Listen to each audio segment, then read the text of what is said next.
Hey guys, what's up? I'm back with another video. This time it's on our ATI information. If you see me looking over here, I'm going to be using this book holder that I got. I'll put the link below as to where I got it, but it's really saving my neck from looking down and causing strain, which can cause a headache and all that crazy stuff. So if you're looking for that, I'll put the link below. But I am studying my ATI Med-Surg book. I'm getting all my information from Google, from, of course, the Med-Surg book, and also sometimes I might go into the Saunders book, um, okay, which is this book right here. I want to like put everything together, but it's just so much information that I probably am not going to even use this anymore. I'll just look at this at the end of the semester. But this is another good study resource for you guys. If you guys are interested and have the time, I recommend that you use the Saunders book, which is the NCLEX review type thing, which is pretty good, along with your Med-Surg book, just to put everything into one and know the important facts. Of course, everything seems important, so how do you know which is important? Like, you just got to figure out what you can remember, at least remember something from your studying, right? So I'm going to start with ATI chapter 41. This is the 11th edition, which is Anemias, page 265. So if you have your ATI Med-Surg book, I recommend you bring it out and study along with me, as that's going to be my main source or study tool. Of course, this is what I'm going to be studying with. But I wrote some notes down, and like little things I didn't understand, I'll go to Google to get the definition of certain things so I can make it make sense to myself. So we're going to start off with the name itself, which is Anemias. Basically, it's a low amount of circulating red blood cells, hemoglobin concentration, and or both. An iron deficiency anemia is due to inadequate intake of iron, obviously, which is the most common cause of anemia. We also have iron deficiency due to them losing blood.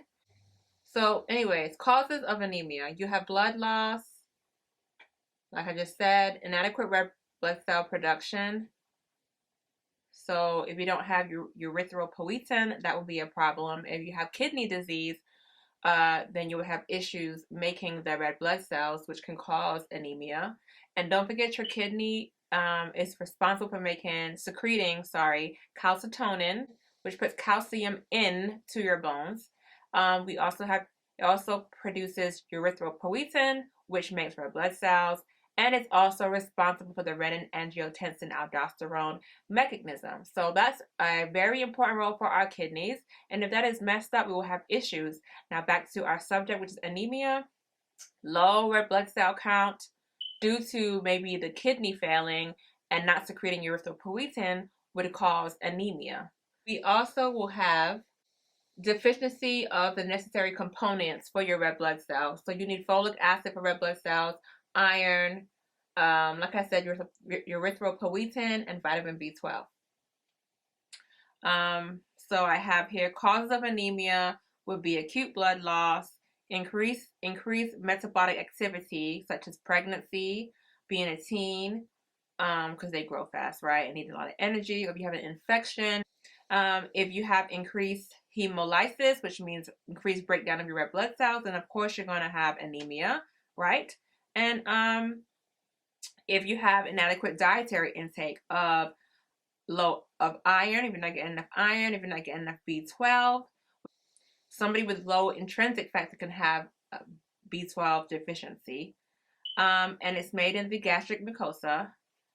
So no absorption of B12 is also known as pernicious anemia. And then somebody who has pica, like they eat chalk or things they're not supposed to eat, can cause a deficiency in red blood cell production. Because obviously they're not eating the right things. They're probably not getting their B12, folic acid, iron, all these things that are needed for red blood cell production. They would experience anemia. If you have a low platelet count, what should you do? Low platelet count, and they have a puncture, which is called thrombocytopenia. then we need to, and they have a puncture, like they're bleeding, we need to hold that site for at least 5 minutes. The bone marrow suppression can occur. This can cause a low platelet count, low white blood cell count, and low red blood cell count. And the elderly are at risk for decreased nutrition because they don't have a good appetite. And they are commonly depressed due to the fact that they can't do what they used to do. And they're also at risk for GI bleeds as well. Maybe because, they're not making that surfactant in the mucosa that actually protects their gut lining. Signs and symptoms patients will experience if they have anemia would be tiredness, fatigue. They would have a headache. They would be irritable. I mean, if you don't have energy, you're going to be irritated. Numbness, tingling of the extremities, paresthesias in the hands and feet with loss of balance is also common, and that will be due to B12 deficiency. You're going to have dyspnea upon exertion. So when you're moving or working out, you don't have as much energy. You will have shortness of breath due to that. Cold intolerance, you'll be cold due to the lack of energy. Therefore, you're not creating that energy, that heat in your body, which can cause you to have cold intolerance. Pain, because if they have sickle cell crisis, this will cause pain, tachycardia, palpitations, dizziness, pallor of the nail beds and mucous membranes, spoon-shaped nails, which is a common one, they say, smooth, sore, bright red tongue. They call that glossitis. It's a beefy red tongue, which is seen in those with anemia.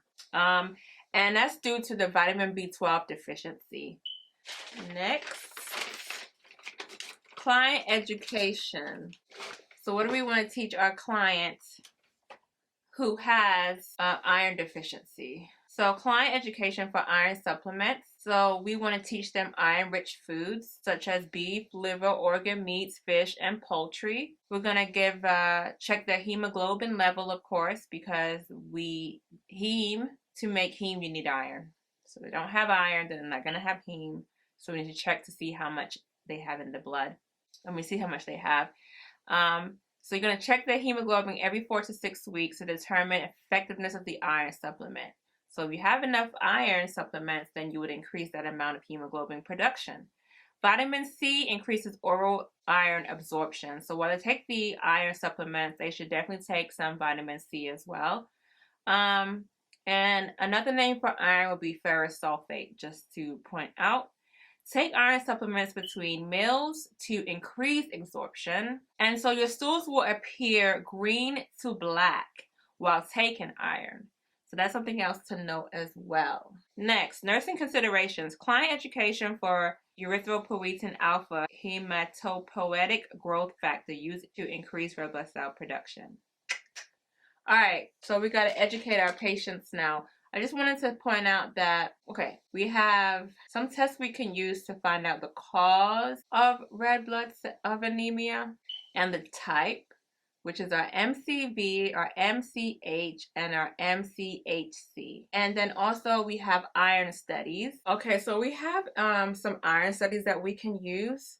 And basically, it's called the total iron binding capacity. And so if you have elevated total iron binding capacity, that means you have low blood iron because it's able to bind and it should be occupied with iron. So if iron is not occupied by it, then you have low amounts of iron in the blood.